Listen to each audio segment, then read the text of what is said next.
கதைப்போமா நிகழ்ச்சியோட சிறப்பு விருந்தினர் யாரு அப்படின்னு பார்த்தீங்கன்னா, பல சீரியல்களுக்கு இவங்க தான் வந்து திரைக்கதை ஆசிரியர், பல படங்களுக்கு வசனகர்த்தாவும் இவங்க தான். அது மட்டும் இல்லை, நிறைய வெப் சீரிஸு, குறும்படங்கள், இந்த மாதிரி பன்முக கலைஞர் தான் இன்னைக்கு நம்ம நிகழ்ச்சியோட சிறப்பு விருந்தினராக வரப்போகிறாங்க.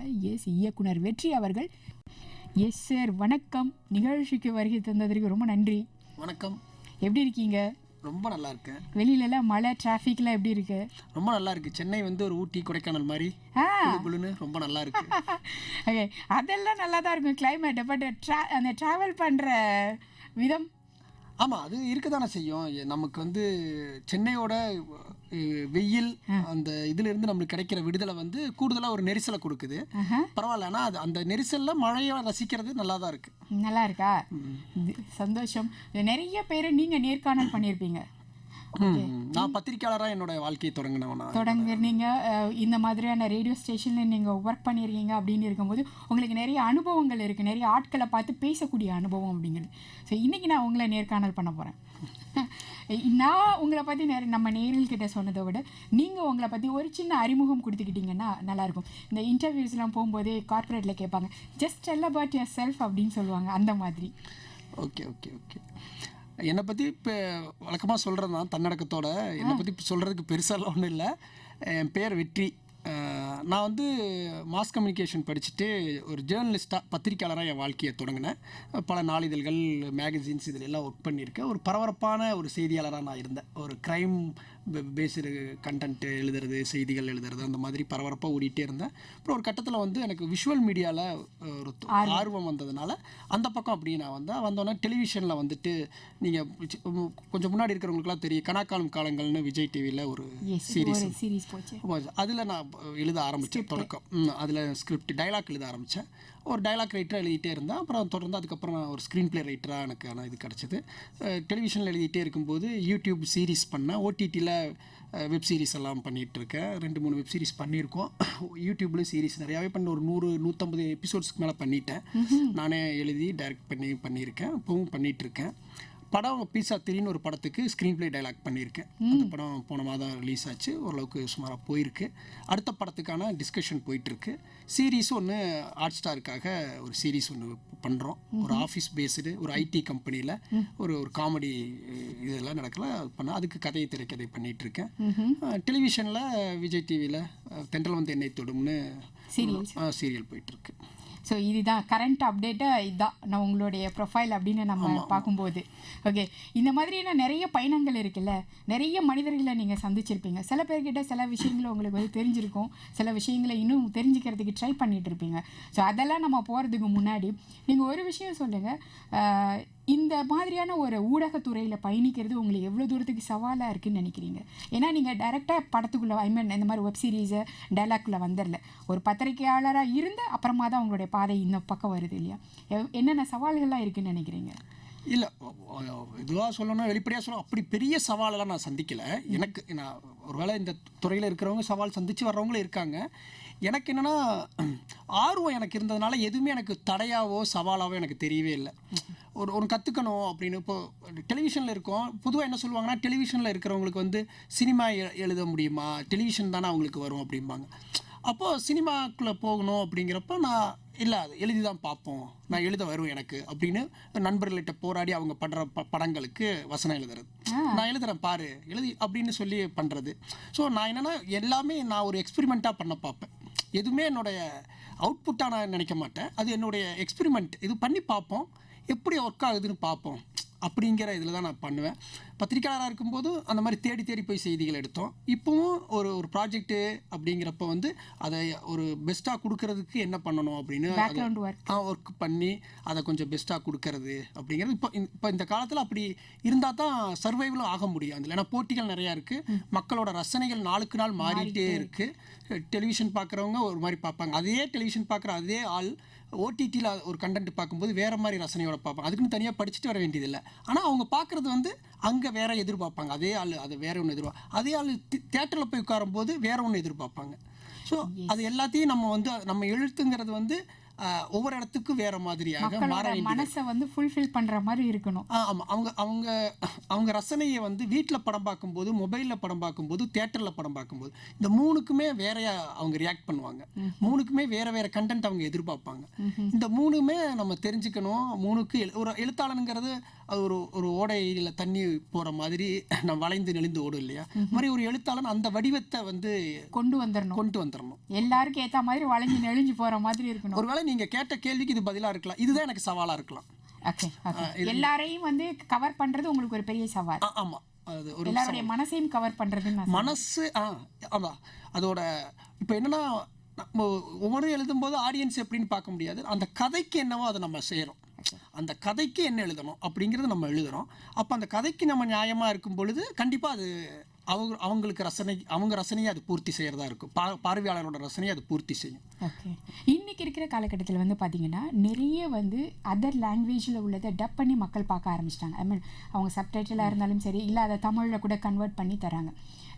நிறைய அதர் லாங்குவேஜ் இந்த சென்ஸ் இங்கிலீஷாக இருக்கலாம், கொரியனாக இருக்கலாம், அந்த மாதிரி வெரைட்டியாக பார்க்க ஆரம்பிச்சிட்டாங்க. அவங்களுடைய நீங்கள் சொன்ன மாதிரி ரசனையும் மாறி இருக்குது. ஸோ நீங்கள் அதுக்கேற்ற மாதிரி எப்படிலாம் உங்களை அப்டேட் பண்ணிக்கிறீங்க?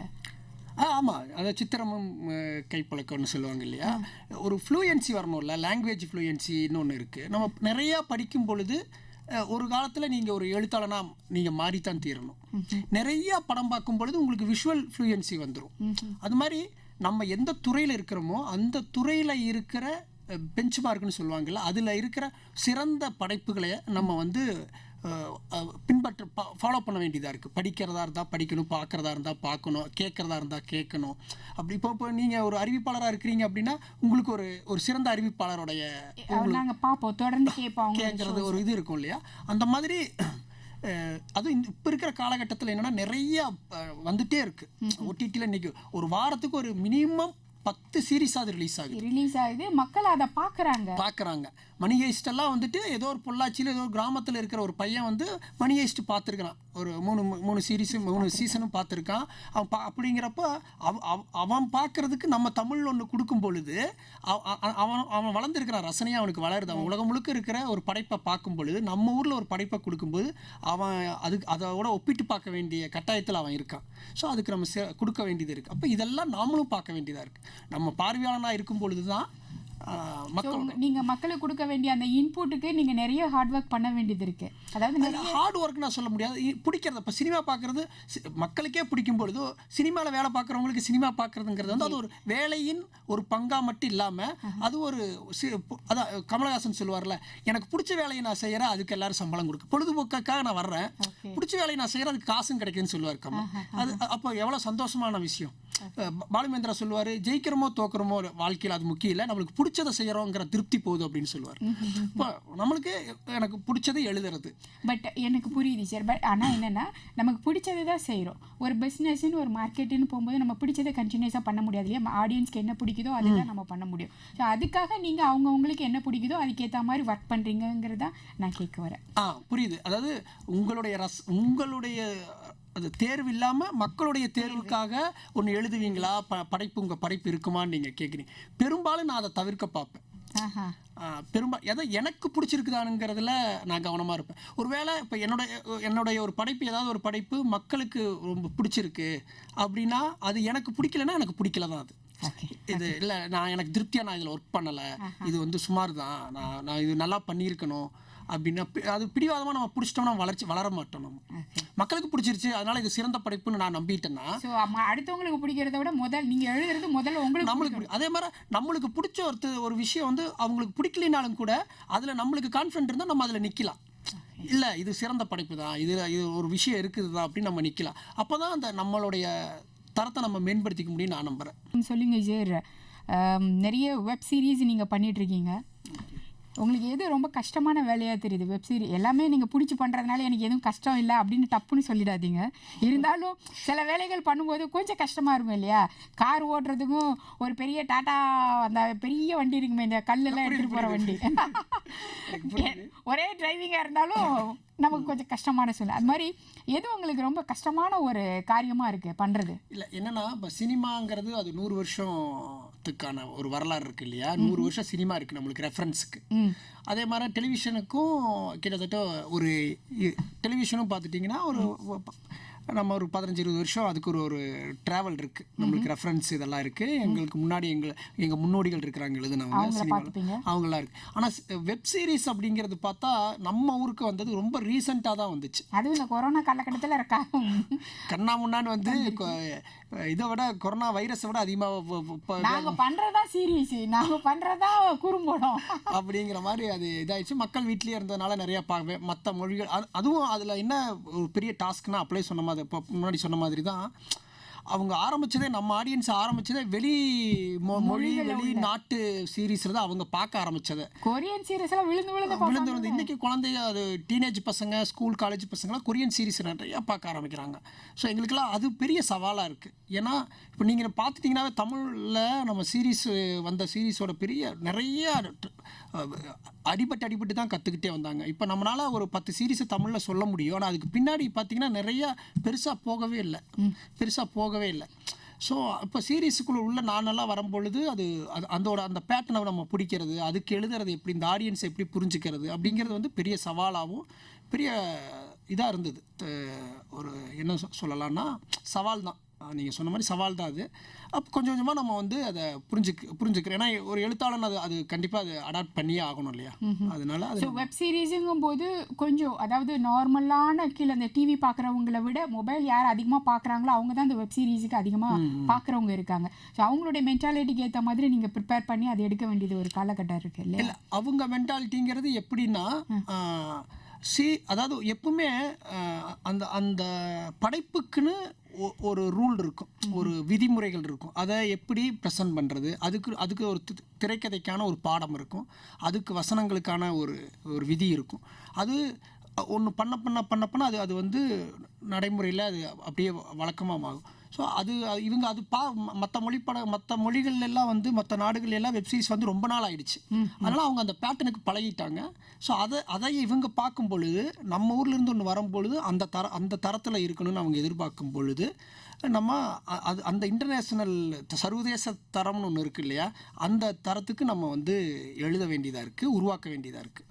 ஸோ அப்போ தான் இவங்களை ஓரளவுக்கு நம்ம வந்து திருப்திப்படுத்த முடியும். ஸோ நம்ம ஊர் கதை, நம்ம ஊர் நடிகர்கள், நம்ம ஊர் இது. ஆனால் அதோட அவுட்புட் எப்படி இருக்கணும்னா ஒரு சர்வதேச தரத்தில் இருக்கணும். நம்ம எல்லாரும் சொல்லுவாங்க, படைப்பாளிகள்லாம் சொல்லுவாங்க, நம்ம உலகப்படம் அப்படிங்கிறது என்னென்னா நம்ம உள்ளூரில் இருக்கிற ஒரு விஷயத்தை எடுத்து தர்றது தான் உலகப்படம் அப்படிமா. உள்ளூரில் இருக்கிற ஒரு விஷயத்தை மிகச்சரியாக பண்ணிட்டோம்னா அதுதான் உலகப்படம். ஏன்னா அப்படி ஒரு விஷயம் வந்து உலகம் பூரா இருக்கிறவனுக்கு கனெக்ட் ஆகிடுவாங்க. நம்ம உணர்வை சொல்லும் பொழுது இப்போ டைட்டானிக் ஏன் எல்லாருமே பார்த்தாங்க, டைட்டானிக் அது ஏதோ ஒரு நாட்டில் நடக்கிற கதை, ஏதோ ஒரு மொழி, எல்லாருக்கும் பிடிச்சிருக்கு, அந்த உணர்வு தான் நம்மளை கடத்துச்சு, நம்மளுக்குள்ளே வந்துச்சு இல்லையா.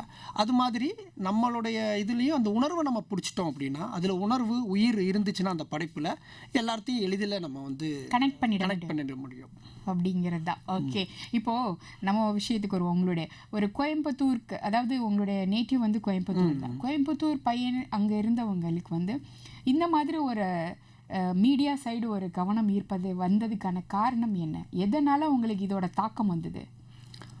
தெரியல, அது எனக்கு ரொம்ப சின்ன வயசுலேயே வந்துட்டு நமக்கு வந்து அந்த கையில் சாக்பீஸ் கிடச்சதுன்னா போர்டுலேயோ செவுத்துலேயோ வந்துட்டு கதை, திரைக்கதை, வசனம், டைரக்ஷன், வெற்றி அப்படின்னு சொல்லி எழுதி வச்சிடுறது.